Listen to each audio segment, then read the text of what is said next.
তো আজকে আন্তর্জাতিক বিষয়াবলীর বিভিন্ন আন্তর্জাতিক সংস্থা এবং সংগঠন এগুলো থেকে যে সংগঠনগুলো সম্পর্কে জানতে হবে সেগুলো আজকে দেখার চেষ্টা করবো ইনশাল্লাহ। তো প্রথমেই শুরু করছি মার্কোসুর। এটি হচ্ছে দক্ষিণ আমেরিকার একটি বাণিজ্য গোষ্ঠী। এর সদর দপ্তর হচ্ছে উরুগুয়ের মন্টিভিডিওতে। এর বর্তমান সদস্য হচ্ছে 4টি। এরপরে হচ্ছে Oslo one accord. Oslo one শান্তি চুক্তি। অসলো ওয়ান শান্তি চুক্তি হচ্ছে ইসরায়েল এবং ফিলিস্তিনের মধ্যে অসলো শান্তি চুক্তিটি হয়। এটি মূলত অসলো নরওয়ের রাজধানী অসলোতে হয়। যার কারণে আম চুক্তিটি হওয়ার কথা ছিল। যার কারণে এটা হচ্ছে অসলো অ্যাকর্ড নামে হচ্ছে পরিচিত। এই চুক্তিটি স্বাক্ষরিত হয় হচ্ছে ১৯৯৩ সালে। অসলো এক শান্তি চুক্তিটি হচ্ছে ১৯৯৩ সালে যুক্তরাষ্ট্রের ওয়াশিংটন ডিসিতে অনুষ্ঠিত হয়েছিল। চুক্তি স্বাক্ষরের পূর্বে এই চুক্তিটি নিয়ে হচ্ছে আলোচনা হয় হচ্ছে আহ নরওয়ের রাজধানী অসলোতে। তাই হচ্ছে একে অসলো এক অ্যাকর্ড নামে হচ্ছে একে বলা হয়। আমরা দেখবো হচ্ছে অসলো ২ অ্যাকর্ড আছে সামনে, যার কারণে এটাকে হচ্ছে অসলো এক অ্যাকর্ড বলা হয়। এই চুক্তির ফলে ইসরায়েল এবং পিএলও পরস্পরকে স্বীকৃতি দেয়। পিএলও হচ্ছে প্যালেস্টাইন লিবারেশন অর্গানাইজেশন, যেটা হচ্ছে ফিলিস্তিনের আহ মূলত হচ্ছে ইয়াসির আরাফাতের যে সংগঠন ছিল সেই সংগঠনটি হচ্ছে পিএলও। এবং আমরা জানি ১৯৯৪ সালে ইয়াসির আরাফাত কিন্তু শান্তিতে নোবেল পুরস্কার পান। মূলত ১৯৯৩ সালে এই চুক্তিটির কারণেই তিনি শান্তিতে নোবেল পুরস্কার পান। সাবেক মার্কিন প্রেসিডেন্ট বিল ক্লিনটন অসলো এক অ্যাকর্ডটির মধ্যে মধ্যস্থতা করেন। এরপরে হচ্ছে অ্যামনেস্টি ইন্টারন্যাশনাল। এটি হচ্ছে যুক্তরাজ্য ভিত্তিক, লন্ডন ভিত্তিক একটি আন্তর্জাতিক মানবাধিকার সংস্থা। এটি ১৯৬১ সালে প্রতিষ্ঠিত হয়। ১৯৬১ সালে আর কি হয় আপনারা কমেন্ট বক্সে জানাবেন। ১৯৬১ সালে আরেকটি কনভেনশন হয়। আরেকটি কনভেনশন, ভিয়েনা কনভেনশন। এটি কিসের উপরে? ভিয়েনা কনভেনশন অন আ কিসের উপরে সেটি জানাবেন। এরপর হচ্ছে অ্যামনেস্টির সদর দপ্তর। অ্যামনেস্টি ইন্টারন্যাশনাল সদর দপ্তর হচ্ছে যুক্তরাজ্যের লন্ডনে অবস্থিত। অ্যামনেস্টির প্রথম নারী এবং এশীয় মহাসচিব ছিলেন বাংলাদেশের আইরিন জুবাইদা খান ২০০১ থেকে ২০০৯ সাল পর্যন্ত। সংস্থাটি ১৯৭৭ সালে শান্তিতে নোবেল পুরস্কার লাভ করেন। এরপর হচ্ছে আইএমও, ইন্টারন্যাশনাল ম্যারিটাইম অর্গানাইজেশন। এটি এটি হচ্ছে আন্তর্জাতিক সমুদ্র চলাচল বিষয়ক সংস্থা। আইএমওর সদর দপ্তর হচ্ছে যুক্তরাজ্যের লন্ডনে অবস্থিত। বর্তমানে এর সদস্য সংখ্যা হচ্ছে ১৭৬ টি। বাংলাদেশ ১৯৭৬ সালে আইএমওর সদস্যপদ লাভ করে। বিভিন্ন দেশের সীমানা সম্পর্কে জানতে হবে। লাইন অফ ডিমার্কেশন, এটি হচ্ছে পর্তুগাল এবং স্পেনের মধ্যে সীমানা। ডুরান্ড লাইন, এটা হচ্ছে পাকিস্তান এবং আফগানিস্তানের মধ্যে সীমানা। ম্যাকমোহন লাইন, এটা হচ্ছে ভারত এবং চীনের মধ্যে সীমানা। রেড ক্লিফ লাইন, এটি হচ্ছে ভারত এবং পাকিস্তানের মধ্যে সীমানা। এরপর হচ্ছে লাইন অফ কন্ট্রোল, এটা হচ্ছে ভারত ও পাকিস্তানের মধ্যে সীমানা। আর লাইন অফ অ্যাকচুয়াল কন্ট্রোল হচ্ছে চীন এবং ভারতের মধ্যে সীমানা। এই দুইটা একটু কনফিউজিং, এই দুইটা একটু মাথায় রাখতে হবে। এরপর হচ্ছে পার্পল লাইন। পার্পল লাইন হচ্ছে ইসরায়েল এবং সিরিয়ার মধ্যে সীমানা। এরপরে সোনোর লাইন। সোনোর লাইন হচ্ছে মেক্সিকো এবং যুক্তরাষ্ট্রের মধ্যে সীমানা। আহ যেহেতু সীমানার কথা আসলো, তখন আমরা এটা প্রাসঙ্গিকভাবে আসে যে সবচেয়ে যে দীর্ঘতম সীমানা এটি কোনটি? এটা হচ্ছে যুক্তরাষ্ট্র এবং আহ কানাডার মধ্যে যে সীমানা, যেটা মিউচুয়ালি শেয়ার করে, সেই সীমানাটা হচ্ছে সবচেয়ে দীর্ঘতম, পৃথিবীর দীর্ঘতম সীমারেখা। ওআইসি হচ্ছে the organisation of Islamic cooperation, Islamic সহযোগিতা সংস্থা। ১৯৬৯ সালে ২৫ সেপ্টেম্বর মরক্কোতে অনুষ্ঠিত রাওয়াত সম্মেলনের মাধ্যমে এই সম্মেলনটি গঠিত হয়। ওআইসির বর্তমান সদস্য সংখ্যা হচ্ছে ৫৭টি। ইসরায়েল কর্তৃক আল আকসা মসজিদে আগুন ধরিয়ে দেওয়ার প্রেক্ষাপটে ওআইসি গঠিত হয়। দক্ষিণ আমেরিকার দুটি দেশ, গায়ানা এবং সুরিনামও ওআইসির সদস্য। আর ইউরোপ মহাদেশের আলবেনিয়া ওআইসির সদস্য। বাংলাদেশ হচ্ছে ১৯৭৪ সালের ২২ থেকে ২৪ ফেব্রুয়ারি পাকিস্তানের লাহোরে অনুষ্ঠিত ওআইসির দ্বিতীয় শীর্ষ সম্মেলনে সর্বপ্রথম অংশগ্রহণ করে এবং এই সম্মেলনে অংশগ্রহণের পূর্ব শর্ত ছিল বাংলাদেশকে পাকিস্তানের স্বীকৃতি দেওয়া। আর বাংলাদেশকে পাকিস্তান স্বীকৃতি দেওয়ার জন্য বাংলাদেশকে পাকিস্তান যেই পূর্ব শর্ত দেয় সেটি হচ্ছে যুদ্ধাপরাধীদের যে বিচার চলমান ছিল সেই বিচার বন্ধ করা এবং এই পরিপ্রেক্ষিতে বাংলাদেশ যুদ্ধাপরাধীর বিচার বন্ধ করতে বাধ্য হয়। ওআইসির সদর দপ্তর হচ্ছে সৌদি আরবের জেদ্দায়। আর ওআইসির ৩টি অফিসিয়াল ভাষা, একটি হচ্ছে আরবি, আরেকটি হচ্ছে ইংরেজি, আরেকটি হচ্ছে ফ্রেঞ্চ। এরপরে হচ্ছে মন্ট্রিল প্রটোকল। আমরা উম, মন্ট্রিল প্রটোকল হচ্ছে ওজোন স্তর সংরক্ষণ বিষয়ক চুক্তি। ওজোন স্তর সংরক্ষণ বিষয়ক চুক্তি। এটি হচ্ছে পৃথিবীর বায়ুমণ্ডলের স্ট্রাটোস্ফিয়ারে অবস্থিত ওজোন স্তরের ক্ষয় সাধনকারী পদার্থের নির্গমন হ্রাস করে ওজোন স্তরকে সংরক্ষণের উদ্দেশ্যে এই চুক্তিটি স্বাক্ষরিত হয় কত সালে? ১৯৮৭ সালের ১৬ই সেপ্টেম্বর। এই ডেটটি খুবই গুরুত্বপূর্ণ। কারণ এই ১৬ই সেপ্টেম্বর কিন্তু ওজোন স্তর সংরক্ষণ দিবস হিসেবে পালিত হয়। প্রতি বছর আন্তর্জাতিক ওজোন স্তর সংরক্ষণ দিবস হিসেবে পালিত হয়। তো চুক্তিটি স্বাক্ষরিত হয় ১৯৮৭ সালে এবং এই প্রটোকলটি হচ্ছে গৃহীত হয় ১৯৮৭ সালে। এরপরে হচ্ছে ১৯৮৯ সালের ১ জানুয়ারি মন্ট্রিল প্রটোকল কার্যকর হয়।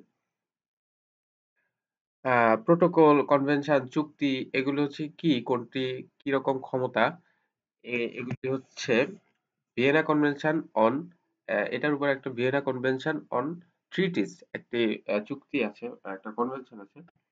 এ, সেই কনভেনশনে হচ্ছে বিভিন্ন চুক্তি, কনভেনশন, ট্রিটি এগুলো সম্পর্কে বলা আছে। এরপরে জাতিসংঘ সম্পর্কে জানতে হবে, সবচেয়ে গুরুত্বপূর্ণ জাতিসংঘ। তো জাতিসংঘ হচ্ছে কত সালে প্রতিষ্ঠিত হয়? আমরা জানি ১৯৪৫ সালের ২৪ অক্টোবর জাতিসংঘ সনদ কার্যকরের মাধ্যমে আনুষ্ঠানিকভাবে জাতিসংঘ গঠিত হয়। এর আগে হচ্ছে ১৯৪৫ সালের ২৬ জুন যুক্তরাষ্ট্রের সান ফ্রান্সিসকো শহরে জাতিসংঘ সনদ স্বাক্ষরিত হয়। এর সদর দপ্তর জানি আমরা যুক্তরাষ্ট্রের নিউ ইয়র্কে অবস্থিত। এর দাপ্তরিক ভাষা হচ্ছে ৬টি: ইংরেজি, চীনা, স্প্যানিশ, ফরাসি, রুশ এবং আরবি। জাতিসংঘের বর্তমান মহাসচিব হচ্ছে এন্তারিও গুতেরেস। উনি হচ্ছেন পর্তুগালের। জাতিসংঘের প্রতিষ্ঠাকালীন সদস্য হচ্ছে ৫১টি। আমরা জানি যে পোল্যান্ড যখন জাতিসংঘ যে চুক্তি স্বাক্ষরিত হয় তখন পোল্যান্ড সেখানে উপস্থিত ছিল না। পরবর্তীতে পোল্যান্ড জাতিসংঘ চুক্তি কার্যকর হওয়ার আগেই, জাতিসংঘ সনদ কার্যকর হওয়ার আগেই ১৯৪৫ সালের ১৫ই অক্টোবর ৫১তম দেশ হিসেবে হচ্ছে স্বাক্ষর করে, যার কারণে পোল্যান্ডকেও জাতিসংঘের প্রতিষ্ঠাকালীন সদস্য হিসেবে গণ্য করা হয়। তো সর্বমোট ১১১টি অনুচ্ছেদ বিশিষ্ট জাতিসংঘ সনদ স্বাক্ষর হয় হচ্ছে ১৯৪৫ সালের ২৬ জুন। ৫০টি দেশ স্বাক্ষর করে। জাতিসংঘ নিরাপত্তা পরিষদের মোট সদস্য হচ্ছে ১৫টি। নিরাপত্তা পরিষদের সদস্যের কথা বলা আছে জাতিসংঘ সনদের ৭ নম্বর অনুচ্ছেদে। আ ৬টি অঙ্গ সংস্থার কথা বলা আছে। ৬টি প্রধান অঙ্গ সংস্থা, এগুলোর কথা বলা আছে। তো জাতিসংঘের নিরাপত্তা পরিষদের স্থায়ী সদস্য সংখ্যা হচ্ছে ৫টি। জাতিসংঘের নিরাপত্তা পরিষদের অস্থায়ী সদস্য সংখ্যা ১০টি। আর বর্তমান সদস্য হচ্ছে ১৯৩টি। আর সর্বশেষ সদস্য কোনটি? দক্ষিণ সুদান। স্থায়ী পর্যবেক্ষকের সংখ্যা হচ্ছে ২টি, ভ্যাটিকান এবং ফিলিস্তিন। আর সর্বশেষ সদস্য দক্ষিণ সুদান। ২০১১ সালের ১৪ই জুলাই ১৯৩তম দেশ হিসেবে দক্ষিণ সুদান জাতিসংঘে যোগদান করে। জাতিসংঘের মূল অঙ্গ সংস্থা হচ্ছে ৬টি। এগুলো কি? এগুলো হচ্ছে সাধারণ পরিষদ, UNGA, United nation general assembly, নিরাপত্তা পরিষদ, ইউএনএসসি, অর্থনৈতিক এবং সামাজিক কমিশন, ইকোসক, আন্তর্জাতিক ন্যায় বিচার আদালত, আইসিজে, ওসি পরিষদ, ইউএন ট্রাস্টিশিপ, আম, জাতিসংঘ সচিবালয়, ইউএন সেক্রেটারিয়েট। তো ওসি পরিষদ সম্পর্কে একটি গুরুত্বপূর্ণ তথ্য হচ্ছে ওসি পরিষদ হচ্ছে ১৯৯৪ সালে এটি বিলুপ্ত করা হয়। এর কাজ ছিল কি? এর কাজ ছিল মূলত হচ্ছে পরাধীন যে রাষ্ট্রগুলো আছে, যে অঞ্চলগুলো আছে সেগুলোর স্বাধীনতা নিশ্চিত করা এবং তাদের স্বাধীনতা অর্জনে তাদেরকে সহায়তা করা। এর কাজ ছিল হচ্ছে মূলত অচি পরিষদের। তো এটা হচ্ছে ১৯৯৪ সালে পালাউয়ের স্বাধীনতার পরে এই পরিষদটি হচ্ছে বিলুপ্ত করা হয়। জাতিসংঘ সাধারণ পরিষদের ২৯তম অধিবেশনে ১৯৭৪ সালে হচ্ছে ১৭ই সেপ্টেম্বর বাংলাদেশ ১৩৬তম সদস্য পদ লাভ করে। একই দিনে হচ্ছে ১৩৭তম, ১৩৮তম দুটি দেশ গ্রানাডা এবং গিনি বিসাউ, এই দুটি হচ্ছে সদস্যপদ লাভ করে। মূলত হচ্ছে এ এ এটি হচ্ছে মূলত লাভ করে হচ্ছে যে আদ্যক্ষর অনুযায়ী। বাংলাদেশ যেহেতু এটি হচ্ছে প্রথমে অগ্রাধিকার পায়। এরপর হচ্ছে অন্যান্য দেশ গ্রানাডা এবং গিনি বিসাউ। তো এটি হচ্ছে গ্রানাডা হচ্ছে GR, আর গিনি বিসা হচ্ছে GU, যার কারণে এটি একটু পরে। বাংলাদেশ হচ্ছে 1988 সাল থেকে জাতিসংঘের শান্তিরক্ষা বাহিনীতে কাজ করছে। এরপরে জাতিসংঘ প্রতিষ্ঠার যে ঘোষণা এবং সনদ সম্মেলন হয় সেগুলো সম্পর্কে জানতে হবে। সর্বপ্রথম যেটি হয় সেটি হচ্ছে লন্ডন ঘোষণা, 1941 সালের 12ই জুন। আহ, এটি হচ্ছে ঘোষণা হয়, লন্ডন ঘোষণা। এখানে হচ্ছে জাতিসংঘ গঠনের প্রথম পদক্ষেপ ছিল লন্ডন ঘোষণা। তো এরপর হচ্ছে আটলান্টিক সনদ, এটা এটা 1941 সালের 14ই আগস্ট। এটা হচ্ছে স্বাক্ষর করেন আমেরিকার পক্ষে তৎকালীন মার্কিন প্রেসিডেন্ট ফ্রাঙ্কলিন ডি রুজভেল্ট, এবং ইংল্যান্ডের পক্ষে হচ্ছে ব্রিটিশ প্রধানমন্ত্রী উইনস্টন চার্চিল। তো এখানে গুরুত্বপূর্ণ তথ্য কি, এটা হচ্ছে স্বাক্ষরিত হয় কোথায়? উত্তর আটলান্টিক মহাসাগরের বুকে প্রিন্স অফ ওয়েলস নামক একটি যুদ্ধ জাহাজে এই আটলান্টিক সনদ স্বাক্ষরিত হয়। ওয়াশিংটন ডিসি সম্মেলন, এটি 1942 সালের 1লা জানুয়ারি এটি হচ্ছে স্বাক্ষরিত হয়। আর এখানে ওয়াশিংটন ডিসি হচ্ছে যুক্তরাষ্ট্রের ওয়াশিংটন ডিসি, যুক্তরাষ্ট্রের রাজধানী যেটা, সেটাতে অনুষ্ঠিত হয়। তৎকালীন প্রেসিডেন্ট রুজভেল্ট সংগঠনটির নামকরণ করেন হচ্ছে ইউনাইটেড নেশন অথবা ইউএন। তাহলে জাতিসংঘের নামকরণ করেন কে? মার্কিন প্রেসিডেন্ট রুজভেল্ট।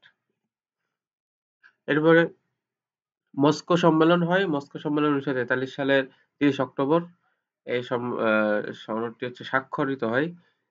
এখানে গুরুত্বপূর্ণ তথ্য হচ্ছে মস্কো সম্মেলনে আমেরিকা, ব্রিটেন, তৎকালীন সোভিয়েত ইউনিয়ন এবং চীন জাতিসংঘ গঠনের ব্যাপারে ঐক্যমত পোষণ করে। এরপর হচ্ছে ডাম্বারটন ওকস সম্মেলন 1944 সালের 21 আগস্ট থেকে 7 অক্টোবর পর্যন্ত। এখানে হচ্ছে জাতিসংঘের যে নিরাপত্তা পরিষদ গঠন করে 5টি দেশকে স্থায়ী সদস্য হিসেবে নির্বাচিত করা হয়। এরপর হচ্ছে ইয়াল্টা সম্মেলন, এটি গুরুত্বপূর্ণ। এটি হচ্ছে 1945 সালের 45 সালে হয়। এখানে মূলত হচ্ছে যে ভেটো ক্ষমতা দেওয়া হয়, সেই ভেটো ক্ষমতা এখানে দেওয়া হয়। জাতিসংঘ সনদের 27 নম্বর অনুচ্ছেদে ভেটোর বিষয়ে বর্ণিত আছে। তারপরে হচ্ছে সান ফ্রান্সিসকো সম্মেলন, এটি হচ্ছে 1945 সালের 25 এপ্রিল থেকে 26 জুন। এখানে হচ্ছে 46টি দেশের অংশগ্রহণের মাধ্যমে এই সম্মেলনটি শুরু হয়। সম্মেলন চলাকালে আরো 4টি দেশকে আমন্ত্রণ জানানো হয়, সেগুলো হচ্ছে ডেনমার্ক, আর্জেন্টিনা, ইউক্রেন এবং বেলারুশ। এরপর হচ্ছে ইউ, এর পূর্ণরূপ হচ্ছে ইউনাইটেড নেশন ইউনিভার্সিটি, জাতিসংঘ বিশ্ববিদ্যালয়। এর অবস্থান হচ্ছে জাপানের টোকিওতে। এটি প্রতিষ্ঠিত হয় 1972 সালে। আহ, এই জাতিসংঘ বিশ্ববিদ্যালয়ের প্রস্তাবটি উত্থাপন করেন জাতিসংঘের মহাসচিব উথান। এরপর হচ্ছে ফ্রাইডেজ ফর ফিউচার, এটি জলবায়ু পরিবর্তন বিষয়ে স্কুল শিক্ষার্থীদের মাধ্যমে সূত্রপাত হওয়া একটি আন্দোলন। এটি হচ্ছে 2018 সালে আগস্টে সুইডেনের স্কুল শিক্ষার্থী গ্রেটা থানবার্গের উদ্যোগে এই আন্দোলনের সূত্রপাত হয়। মূলত শুক্রবার দিন স্কুলে না গিয়ে রাজপথে নেমে আসার যে একটি আন্দোলন, সেটি ছিল এই আন্দোলন। পরবর্তীতে এটি বিশ্বব্যাপী ছড়িয়ে পড়ে। এরপরে যে দুটি নীতি ছিল, গ্লাসনস্ত এবং পেরেস্ট্রোইকা। গ্লাসনস্ত মানে হচ্ছে খোলা দুয়ার। এটি সর্বশেষ সোভিয়েত ইউনিয়নের সর্বশেষ যে প্রেসিডেন্ট ছিলেন মিখাইল গর্বাচেভ, তিনি 1985 সালে এই প্রস্তাবটি দেন। এবং এই গ্লাসনস্ত ছিল মূলত হচ্ছে গ্লাসনস্ত ছিল হচ্ছে রাজনৈতিক সংস্কার কর্মসূচি। আর পেরেস্ট্রোইকা ছিল হচ্ছে অর্থনৈতিক সংস্কার কর্মসূচি বিষয়ক নীতি। আর আমরা জানি যে গ্লাসনস্তর কারণেই মূলত সোভিয়েত ইউনিয়ন ভেঙে যায়। পরবর্তীতে সোভিয়েত ইউনিয়ন আরো 15টি রাষ্ট্রে বিভক্ত হয়। গ্লাসনস্ত যে নীতিটি ছিল, সেটির কিন্তু একটি প্রভাব ছিল। তো নীতিটা কি ছিল? গ্লাসনস্ত ছিল হচ্ছে মূলত সোভিয়েত নাগরিকদের ব্যক্তি স্বাধীনতা এবং মতামত প্রকাশের স্বাধীনতাকে স্বীকৃতি দেওয়ার জন্য খোলামেলা আলোচনায় যে মুক্ত ব্যবস্থা করা হয়, সেটি হচ্ছে যে গ্লাসনস্ত হিসেবে আহ অভিহিত করা হয়। তো এর কারণে 1990 সালে মিখাইল গর্বাচেভ হচ্ছে শান্তিতে নোবেল পুরস্কার লাভ করেন। এরপর হচ্ছে কমেকনের পূর্ণরূপ হচ্ছে council for mutual economic assistance. এটি হচ্ছে কমিকন হচ্ছে যে এটা আহ, সোভিয়েত ইউনিয়নের একটা সংগঠন ছিল। সোভিয়েতভুক্ত যে রাষ্ট্রগুলো ছিল, প্রাক্তন যে সোভিয়েতভুক্ত রাষ্ট্র ছিল তাদের এটা একটা সংগঠন ছিল। ব্রিক্স একটি অর্থনৈতিক জোট। ব্রিক্স এর কোনো সদর দপ্তর নেই। আহ, সর্বশেষ ব্রিক্স জোটের যে সদস্য হয়েছে দক্ষিণ আফ্রিকা, ব্রাজিল, রাশিয়া, ভারত, চীন, তারপর হচ্ছে সৌদি আরব, ইরান, সংযুক্ত আরব আমিরাত, মিশর, ইথিওপিয়া, এই 10টি উদীয়মান অর্থনীতির দেশ নিয়ে গঠিত হয় ব্রিক্স। ব্রিক্স কর্তৃক প্রতিষ্ঠিত ব্যাংকটি হচ্ছে নিউ ডেভেলপমেন্ট ব্যাংক, এনডিবি। 15তম ব্রিক্স শীর্ষ সম্মেলন অনুষ্ঠিত হয়েছে দক্ষিণ আফ্রিকার জোহানেসবার্গে। আমন্ত্রণ পাওয়া সত্ত্বেও আর্জেন্টিনা যোগদান করবে না বলে জানিয়ে দিয়েছে। আমরা জানি যে আগের ব্রিক্সের সদস্য ছিল 5টি, আরো নতুন 6টি দেশকে ব্রিক্সে আমন্ত্রণ জানানো হয়। সেগুলো সংযুক্ত আরব আমিরাত, সৌদি আরব, এরপর মিশর, ইথিওপিয়া এবং আর্জেন্টিনা। তার মধ্যে যে সৌদি আরব, ইরান, সংযুক্ত আরব আমিরাত, মিশর, ইথিওপিয়া এই দেশগুলো যোগদান করলেও আর্জেন্টিনা যোগদান করেনি। যার কারণে ব্রিক্সে এখন মোট সদস্য 10টি। এরপর UNCLOS, UNCLOS. UN UNCLOS কি? এর পূর্ণরূপ United Nations convention on the law of the sea. জাতিসংঘের আন্তর্জাতিক সমুদ্র বিষয়ক আইন। এটি স্বাক্ষরিত হয় 1982 সালে, কার্যকর হয় 1994 সালে।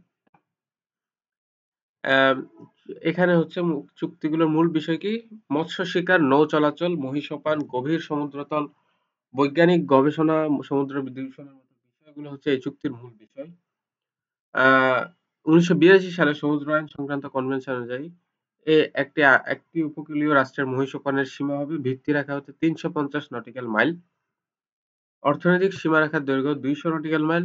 একটি রাষ্ট্রের রাজনৈতিক সমুদ্র সীমা 12 নটিক্যাল মাইল। তো বাংলাদেশের মহিষপানের দৈর্ঘ্য 354 নটিক্যাল মাইল। এটি 2টি নীতি অনুসরণ করে। এখানে মহিষপানের দৈর্ঘ্য মূলত 2টি নীতি অনুসরণ করে। একটা ন্যায্যতার নীতি, আরেকটা আহ ঢাল বা স্লোপ। তো যে রাষ্ট্রের মহিষপান মূলত মূল উপকূল থেকে গভীর সমুদ্র, অর্থাৎ যেখান থেকে মহিষপান শুরু, সেখান পর্যন্ত দূরত্ব যদি 350 ন্যূনতম 350 হয় তাহলে হবে। আর যদি এর চেয়ে বেশি হয়, অনেক ক্ষেত্রে এর চেয়ে বেশি, যেমন বাংলাদেশের ক্ষেত্রে 354 নটিক্যাল মাইল, তো সেজন্য বাংলাদেশের 354 নটিক্যাল মাইল। এরপর কার্টাগেনা প্রোটোকল। এটা জৈব নিরাপত্তা বিষয়ক একটি আন্তর্জাতিক চুক্তি।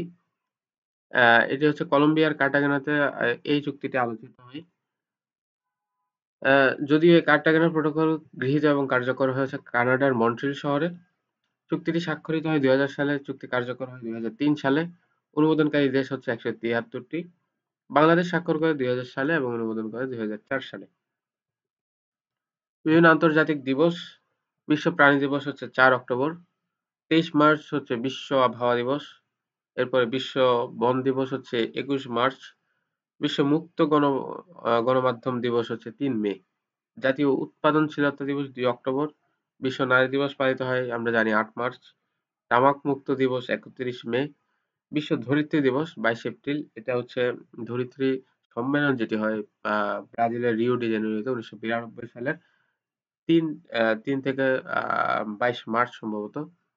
সেখানে 22 এপ্রিল একে ধরিত্রী দিবস হিসেবে স্বীকৃতি দেওয়া হয় এবং এরপর থেকে বিশ্বজুড়ে একে পালন করা হয়।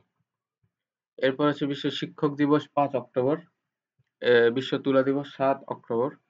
বিশ্ব তামাক মুক্ত দিবস 9 অক্টোবর। এরপর উইপো। উইপোর full meaning world intellectual property organisation. বুদ্ধিবৃত্তিক বিষয়ক আন্তর্জাতিক বা বৈশ্বিক সংস্থা। এর সদর দপ্তর সুইজারল্যান্ডের জেনেভায়। তো আমরা জানি যে যে সংস্থাগুলো ডাব্লিউ দিয়ে শুরু এবং ও দিয়ে শেষ, সেগুলোর সদর দপ্তর সুইজারল্যান্ডের জেনেভায়। কিছু ব্যতিক্রম আছে। এরপর আরসিইপি। আরসিইপির পূর্ণরূপ regional comprehensive economic partnership. RCEP হলো association of south east Asian nations বা আসিয়ানের যে সদস্য রাষ্ট্রগুলো আছে সেগুলো হচ্ছে আরসিইপির সদস্য। এটি বিশ্বের বৃহত্তম আঞ্চলিক মুক্ত বাণিজ্য চুক্তি। এটি স্বাক্ষরিত হয় 15 নভেম্বর 2020 সালে, কার্যকর হয় 1 জানুয়ারি 2022 সালে। স্বাক্ষরকারী দেশ মোট 15টি। এগুলো হচ্ছে চীন, জাপান, দক্ষিণ Korea, Australia, New Zealand, Indonesia, Malaysia, Vietnam, Thailand, Philippine, Brunei, Singapore, Cambodia, Laos এবং মিয়ানমার। তো আসিয়ানের 10টি দেশ এবং আর বাকি 5টি কোন কোন কোন দেশ? অস্ট্রেলিয়া, নিউজিল্যান্ড, তারপর হচ্ছে আর আচ্ছা, দক্ষিণ কোরিয়া। আহ, মোটামুটি এগুলো মাথায় রাখলে হবে। এরপর হচ্ছে বিভিন্ন দেশের যে গোয়েন্দা সংস্থা আছে সেগুলো সম্পর্কে জানতে হবে। যেমন যুক্তরাজ্যের যে গোয়েন্দা সংস্থা সেটা হচ্ছে MI6 অথবা SIS। MI6, তারপর হচ্ছে secret intelligence service, SIS, military intelligence. এগুলো হচ্ছে যুক্তরাজ্যের গোয়েন্দা সংস্থা। যুক্তরাষ্ট্রেরটা আমরা জানি CIA, সেন্ট্রাল ইন্টেলিজেন্স এজেন্সি। তারপর হচ্ছে DIA, defence intelligence agency, Fairfax. তারপর হচ্ছে FBI, federal bureau of investigation. বাংলাদেশেরটা হচ্ছে ন্যাশনাল সিকিউরিটি ইন্টেলিজেন্স, NSI। তারপর CID, ক্রিমিনাল ইনভেস্টিগেশন ডিপার্টমেন্ট। তারপর ডিটেকটিভ ব্রাঞ্চ, DB। এরপরে আরো আছে DGFI, যেটি হচ্ছে মূলত সামরিক গোয়েন্দা সংস্থা। এরপর ভারতের রিসার্চ অ্যান্ড অ্যানালাইসিস উইং, র। Central bureau of investigation, CBI। আমেরিকাটা হচ্ছে FBI, ইন্ডিয়াটা হচ্ছে CBI। এরপরে পাকিস্তানের হচ্ছে ISI, ইন্টার সার্ভিস ইন্টেলিজেন্স। এরপর হচ্ছে ফেডারেল ইনভেস্টিগেশন এজেন্সি, FIA। তারপর শ্রীলঙ্কাটা হচ্ছে NIB। ইসরায়েলের মোসাদ, আমান। জার্মানি হচ্ছে BND, আমান। ইসরায়েলের আমান, এটা হচ্ছে সামরিক গোয়েন্দা সংস্থা। FSB, রাশিয়ার জাতীয় নিরাপত্তা গোয়েন্দা সংস্থা, FSB। এটি হচ্ছে, এর পূর্ণরূপ হচ্ছে ফেডারেল সিকিউরিটি সার্ভিস। এর প্রতিষ্ঠাকালীন নাম ছিল KGB। এর প্রতিষ্ঠা লাভ করে হচ্ছে 1994 সালে। এর সদর দপ্তর হচ্ছে রাশিয়ার মস্কোতে। এরপর অবস্থানের ভিত্তিতে গুরুত্বপূর্ণ সংস্থার বিভিন্ন সদর দপ্তর।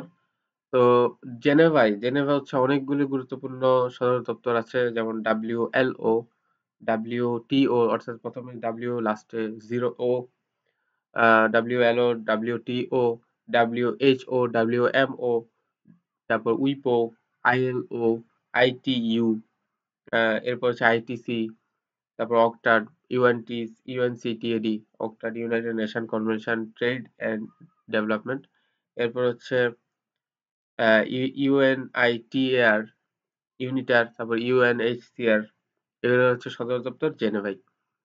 এরপরে ওয়াশিংটন ডিসিতে যে সদর দপ্তরগুলো সেগুলো হচ্ছে IDA, IMF, IFC, IBRD, ICSID, তারপর মিগা, OAS। এগুলো হচ্ছে ওয়াশিংটন ডিসিতে। এর মধ্যে হচ্ছে IDA, IMF, IFC, না sorry, IDA, IFC, IBRD, ICSID এবং মিগা, এগুলো হচ্ছে মূলত বিশ্ব ব্যাংকের যে অঙ্গ সংস্থাগুলো আছে, এই 5টি অঙ্গ সংস্থা, সেগুলো হচ্ছে এগুলো। আর OAS, এটা হচ্ছে অর্গানাইজেশন অফ আমেরিকান স্টেটস। তারপর হচ্ছে UNIDO। আচ্ছা, অস্ট্রিয়ার ভিয়েনায় যেগুলো, যে সদর দপ্তরগুলো আছে সেগুলো হচ্ছে UNIDO। তারপর UNODC, IAEA, CTBTO, এগুলো হচ্ছে ভিয়েনায়। তারপর হচ্ছে হেগ, দা নিউজিল্যান্ডের হেগে যেগুলো হচ্ছে সদর দপ্তর আছে, যে ICJ। তারপর হচ্ছে OPCW আমরা দেখে এসেছি, অর্গানাইজেশন অফ কেমিক্যাল উইপন্স এর যেটা আছে সেটা। এরপরে হচ্ছে গ্রিন ক্লাইমেট ফান্ড, GCF। এটি হচ্ছে UNFCCC কর্তৃক গঠিত একটি তহবিল। UNFCCC, United nation framework for convention on the climate change. এটি, এই সংস্থাটির একটি তহবিল হচ্ছে গ্রিন ক্লাইমেট ফান্ড। শিল্পোন্নত দেশসমূহের প্রদত্ত চাঁদা থেকে এই তহবিল গঠিত হয় বা হবে। এর প্রতিষ্ঠাকাল হচ্ছে 2010 সালের যে COP16 হয়েছিল সেই সম্মেলনে হচ্ছে যে এই GCF ফান্ডটি গঠিত হয়। এর সদর দপ্তর হচ্ছে দক্ষিণ কোরিয়ার ইনচিয়নে। এর মূল লক্ষ্য হচ্ছে ক্ষতিগ্রস্ত দেশগুলোকে সহায়তা করা এবং কার্বন নির্গমন কমানো। তারপর হচ্ছে এসকেপ। এসকেপ এর ফুল ফর্ম হচ্ছে economic and social commission for Asia and the Pacific, বা এশিয়া ও প্রশান্ত মহাসাগরীয় অর্থনৈতিক ও সামাজিক কমিশন। এটি গঠিত হয় হচ্ছে 1947 সালের 28 মার্চ।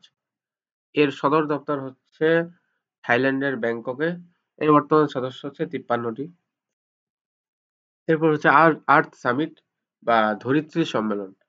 তো আর্থ সামিট হয় হচ্ছে ব্রাজিলের ডি জেনেরিওতে 1992 সালে 3 থেকে 14 জুন। প্রথম পরিবেশ এবং উন্নয়ন বিষয়ক জাতিসংঘ সম্মেলন অনুষ্ঠিত হয়। একে হচ্ছে রিও সামিট, রিও কনফারেন্স বা ধরিত্রী সম্মেলন নামে হচ্ছে একে পরিচিত। এটি হচ্ছে 10 বছর পর পর হয়ে থাকে। আহ, এরপরে রিও বা ধরিত্রী সম্মেলন, রিও প্লাস 5, এটি অনুষ্ঠিত হয় হচ্ছে যুক্তরাষ্ট্রের নিউ ইয়র্কে। এটি 1997 সালে অনুষ্ঠিত হয়, যেটি বিশেষ ধরিত্রী সম্মেলন নামে পরিচিত। এরপরে রিও প্লাস 10 অনুষ্ঠিত হয় হচ্ছে দক্ষিণ আফ্রিকার জোহানেসবার্গে 2002 সালে। এটি দ্বিতীয় ধরিত্রী সম্মেলন নামে পরিচিত। এরপর রিও প্লাস 20, এটি আবার ব্রাজিলের রিও ডে জেনেরিওতে হয় 2012 সালে। এটি তৃতীয় সম্মেলন নামে পরিচিত। এরপরে আন্তর্জাতিক ন্যায় বিচার আদালত ICJ, international court of justice. এটি জাতিসংঘের প্রধান বিচার বিভাগীয় সংস্থা হচ্ছে আইসিজে বা international court of justice. ICJ 1945 সালের সান ফ্রান্সিসকো সম্মেলন দ্বারা প্রতিষ্ঠিত হয়েছিল। এখানে 15 জন বিচারক দিয়ে গঠিত। এটি হয় হচ্ছে 9 বছর মেয়াদের জন্য নির্বাচিত হয় 15 জন যে বিচারক আছে তারা। সভাপতি নির্বাচন হন হচ্ছে 3 বছরের জন্য। আইসিজের সদর দপ্তর হচ্ছে নিউজিল্যান্ডের হেগ। এর সদস্য রাষ্ট্র হচ্ছে 193টি।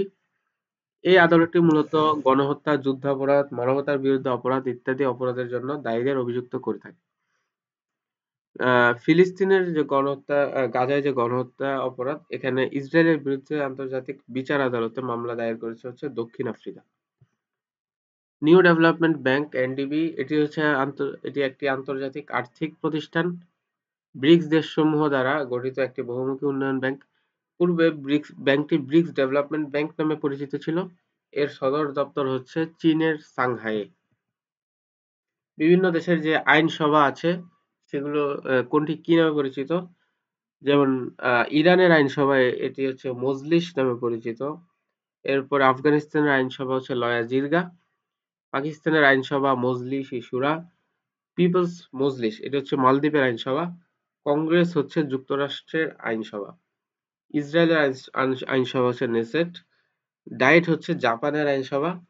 ফেডারেল অ্যাসেম্বলি, স্টেট ডুমা, এটি হচ্ছে রাশিয়ার আইনসভা। পার্লামেন্ট হচ্ছে শ্রীলঙ্কা ও জার্মানির আইনসভা। ফোকেটিং হচ্ছে ডেনমার্কের আইনসভা। স্টারলিং হচ্ছে নরওয়ের আইনসভা। রিক্স ডেগ, এটা হচ্ছে সুইডেনের আইনসভা। অলথিং, এটা হচ্ছে আইসল্যান্ডের আইনসভা। আর এডুস্কুন্ডা, এটা হচ্ছে ফিনল্যান্ডের আইনসভা। ইউএনসিটিএডি অক্টাট, এটি হচ্ছে United Nations conference on trade and development বা জাতিসংঘ বাণিজ্য ও উন্নয়ন সম্মেলন। এর সদর দপ্তর জেনেভা, সুইজারল্যান্ড। বর্তমানে সদস্য সংখ্যা হচ্ছে 195টি দেশ। সংস্থাটি বার্ষিক বিশ্ব বিনিয়োগ প্রকাশ করে। আমরা সামনে দেখব আর বিভিন্ন যে সংস্থাগুলো আছে সেগুলি কোনটি কি প্রতিবেদন প্রকাশ করে। যেমন অক্টার হচ্ছে বিশ্ব বিনিয়োগ প্রতিবেদন বা ওয়ার্ল্ড ইনভেস্টমেন্ট রিপোর্ট প্রকাশ করে। এরপরে হচ্ছে বিশ্বব্যাংক প্রকাশ করে হচ্ছে বিশ্ব উন্নয়ন প্রতিবেদন বা ওয়ার্ল্ড ডেভেলপমেন্ট রিপোর্ট। এভাবে আরো কয়েকটি রিপোর্ট দেখব। অংটার বাৎসরিক যে রিপোর্টগুলো প্রকাশ করে সেগুলো হচ্ছে trade and development report, world investment report. এরপরে হচ্ছে আরব লীগ হচ্ছে মধ্যপ্রাচ্যের দেশগুলোর আঞ্চলিক সংগঠন। এটিও কিন্তু 1945 সালের 22 মার্চ আরব লীগ গঠিত হয়। আহ, এর উদ্দেশ্য ছিল হচ্ছে সদস্য দেশগুলোর রাজনৈতিক, সাংস্কৃতিক, অর্থনৈতিক ও সামাজিক কর্মকাণ্ডের সমন্বয় এবং বন্ধন শক্তিশালী করা। এর সদর দপ্তর হচ্ছে মিশরের কায়রোতে। এর বর্তমান সদস্য হচ্ছে 22টি রাষ্ট্র। অফিসিয়াল ভাষা এখানে আরবি। আরব লীগ বহির্ভূত মধ্যপ্রাচ্যের দেশ হচ্ছে ইরান, অর্থাৎ ইরান আরব লীগের সদস্য নয়। ইউএনডিপি হচ্ছে কি ইউনাইটেড নেশনস ডেভেলপমেন্ট প্রোগ্রাম, জাতিসংঘের উন্নয়ন কর্মসূচি। জাতিসংঘের বহুমুখী কারিগরি এবং প্রাক বিনিয়োগ সহযোগিতা বাস্তবায়নের মাধ্যমে সর্ববৃহৎ মাধ্যম হচ্ছে এটি। এর সদর দপ্তর হচ্ছে যুক্তরাষ্ট্রের নিউ ইয়র্কে। উন্নয়নশীল দেশসমূহের সম্পদের পরিকল্পিত ব্যবহার এবং সম্পদ আহরণে সাহায্য করা হচ্ছে এই সংস্থাটির উদ্দেশ্য। প্রয়োজনীয় ক্ষেত্রে এই সংস্থাটি আর্থিক সহায়তাও প্রদান করে থাকে। তো এখানে কি এই ইউএনডিপি কি প্রকাশ করে? মূলত হিউম্যান ডেভেলপমেন্ট ইন্ডেক্স প্রকাশ করে।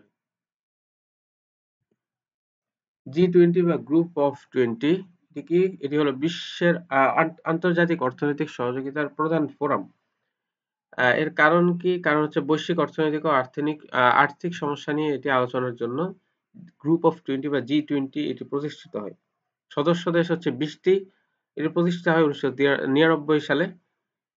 এখানে হচ্ছে স্পেন স্থায়ী অতিথি হিসেবে আমন্ত্রিত হয়। বিশ্বের মোট জিডিপি উৎপাদনের 85%ই এই জোটের দখলে। 85%ই মোট দেশজ উৎপাদনের অর্থাৎ জিডিপির 85%ই এই জোটের দখলে। আন্তর্জাতিক বাণিজ্যের 75%-এর সাথে জড়িত হচ্ছে G20 দেশগুলো। রোটারি ইন্টারন্যাশনাল হচ্ছে ব্যবসায়িক এবং পেশাদার ব্যক্তিদের নিয়ে গঠিত সেবামূলক একটি সংগঠন। এটি প্রতিষ্ঠিত হয় 1905 সালে। এর সদর দপ্তর হচ্ছে মার্কিন যুক্তরাষ্ট্রের ইলিনয় স্টেটের ইভানস্টন শহরে। এরপরে ফাইভ আইস হচ্ছে একটি দ্বিতীয় বিশ্বযুদ্ধের সময় গড়ে ওঠা একটি ইন্টেলিজেন্স অ্যালায়েন্স। এটি যুক্তরাষ্ট্র, যুক্তরাজ্য, অস্ট্রেলিয়া, কানাডা এবং নিউজিল্যান্ড 5টি দেশের একটি গোয়েন্দা সংস্থা। সন্ত্রাসবাদ, সাইবার হুমকি এবং অন্যান্য নিরাপত্তা সম্পর্কিত তথ্য শেয়ার করে।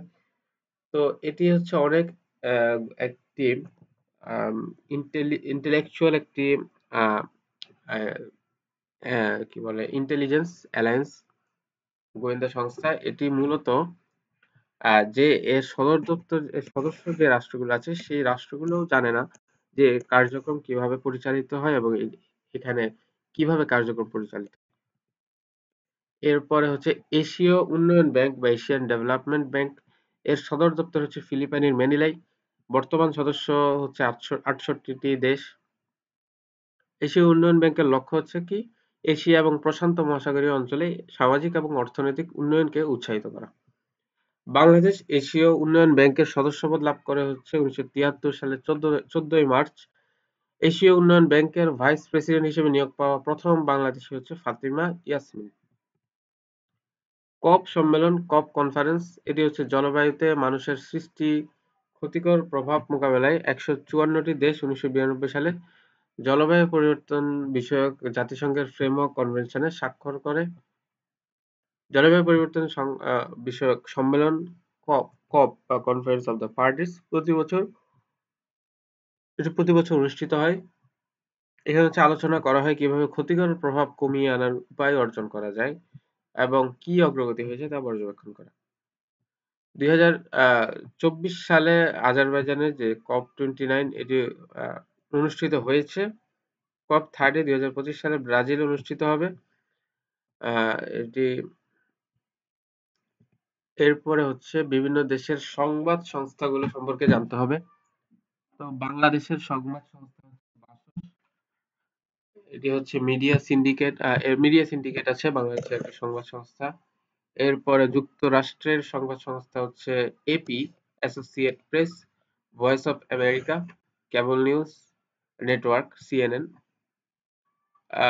এরপরে হচ্ছে যুক্তরাজ্যের রয়টার্স আছে, ব্রিটিশ ব্রডকাস্টিং কর্পোরেশন বিবিসি আছে। এরপর পাকিস্তানের হচ্ছে associate press of Pakistan APP, চীনের হচ্ছে সিনহুয়া, ফ্রান্সের হচ্ছে এএফপি বা এজেন্সি ফ্রান্স প্রেস, ভারতের হচ্ছে press trust of India PTI. এরপরে হচ্ছে ইউনাইটেড নিউজ অফ ইন্ডিয়া, রাশিয়ার হচ্ছে ইটার তাস, ইন্দোনেশিয়ার হচ্ছে আন্তারা, ইরানের হচ্ছে Islamic Republic news agency ইরনা, Iran news agency. তারপর হচ্ছে অস্ট্রেলিয়ার হচ্ছে Australian broadcasting corporation ABC, Canada হচ্ছে কানাডিয়া প্রেস। এরপরে মিশরের হচ্ছে মেনা, মিডল ইস্ট নিউজ এজেন্সি। তো আজকে এতটুকুই থাকলো। আন্তর্জাতিক সংস্থা এবং বিভিন্ন বৈশ্বিক সংস্থাগুলো থেকে যে গুরুত্বপূর্ণ তথ্যগুলো জানতে হবে সে তার সম্পর্কে। সবাইকে অসংখ্য ধন্যবাদ। আসসালামু আলাইকুম।